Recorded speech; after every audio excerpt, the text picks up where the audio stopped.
5 women and 1 in 16 men are sexually assaulted while in college. Around 90% of these cases do not get reported to authorities. This has been an ongoing problem for many years now, but has now just hit the scene with the media and many students around the universities.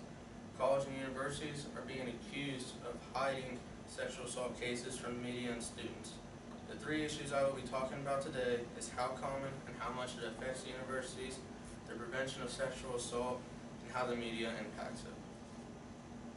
First of all, sexual assault is in basically every college, but what you don't hear is how they're taking care of the situation. 23% of female college students are in some sort of unwanted sexual abuse, from kissing to touching to rape, and most of this is actually caused by alcohol and drugs and incapable of response. But what you don't hear is how the prevention of this is being taken care of. Many universities have better clinics, media care, and the protection of students has gone up in the past few years. But a quote from Sandra Johnson from CNN is, "Now why is that only a quarter of all these reports lead to arrest, or a fifth lead to prosecution, and only half these prosecutions result in felony convictions?" Well, many people support this by saying that they go unreported or slide under the table, that college campuses kind of just throw them out so they don't get a bad reputation. But many college students are now taking a stand in alliance across the nation and joining groups and creating funds and having protests in universities. And one of the biggest protests is a website called notalone.gov, which is a White House project that supports students to end sexual assault. Now, the prevention of this problem is an ongoing with how it will and how it won't work. But now a civil right many students can use is called Title IX. This law was mainly for women athletics, but has now created a case for sexual assault survivors. Now, saying this, many students do get accused of being sexual assault suspects from this law. A lot of times, the last person they accuse is the last person they saw, a friend trying to help, or if they're just being off campus. And a lot of people don't know is how usually you're most likely to be sexually assaulted by one of your friends rather than a stranger. Now the way everyone hears about this case is through social media and media news, all that. And the media could actually string this out to make it sound worse than it actually is, or it goes so brief where you don't even hear about the cases anymore. And the media has changed over the years. They used to say how the victim was asking for it and how they were tempting the person, but now they question the suspect more, saying why and how and what was the reason for these. Also, they used to blame the victim a lot more, and the suspect is now getting more, I guess, questioned and more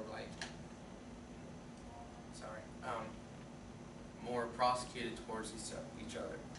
The media has a big impact on prevention and how common it is in today's society. It's a good source to get justice, and the media has also cracked down on college and universities to give them answers on how they plan to prevent this.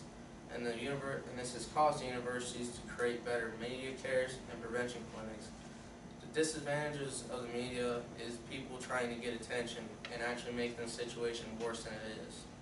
And the media also has accused students who are mentally and emotionally traumatized by sexual assault to be lying when telling stories.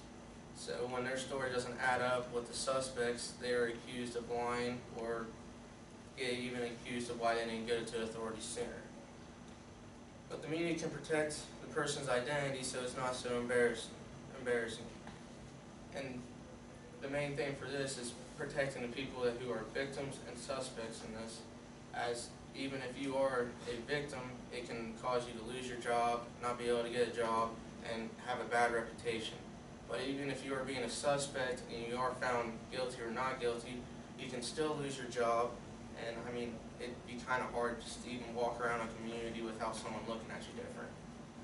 But overall, sexual assault has been a nationwide problem in our country for many years now. There's always been two sides of the story, and everybody has their own side they pick. But the main thing is, it's really the media and us, we always tend to lean towards the side we think is right, but sometimes we're not the best judgment on it.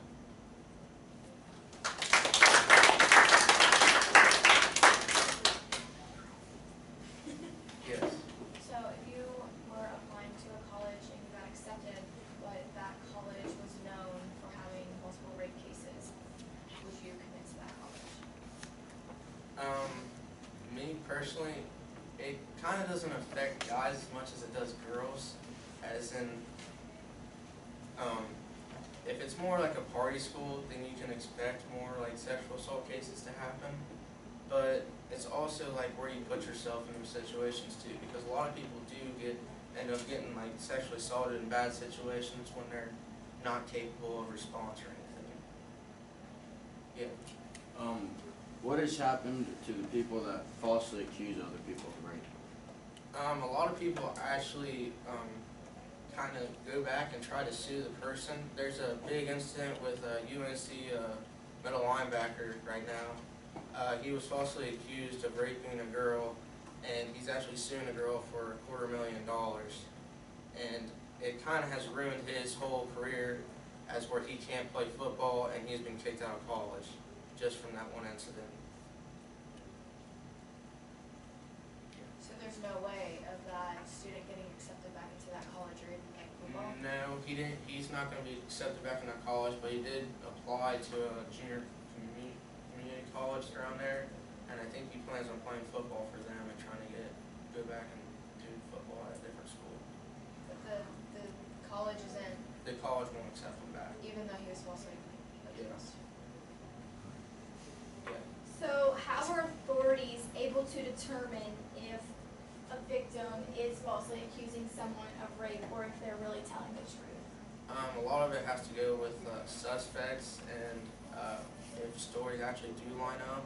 Like the girl that was trying to accuse him had 3 different stories, and it was at 2 different houses, she says. And then the guy, when he came in, he said that he's never even seen a girl in his life. And they asked her for her name, and he didn't know who she was, age, and I guess he didn't even know she went to the school. So it was kind of like a lose-lose situation for her. Yes. Is there a college in particular that has a high number of sexual assault reports? Or? I do not know. I'm sorry. Yeah. Do the victims get excused from classes? The victims do get like an absence of leave, and if they need it, they can take a whole year off without having to pay for whatever they started. The school will take care of it, and they need to come back the next year and actually finish the school if they want. All right, good job.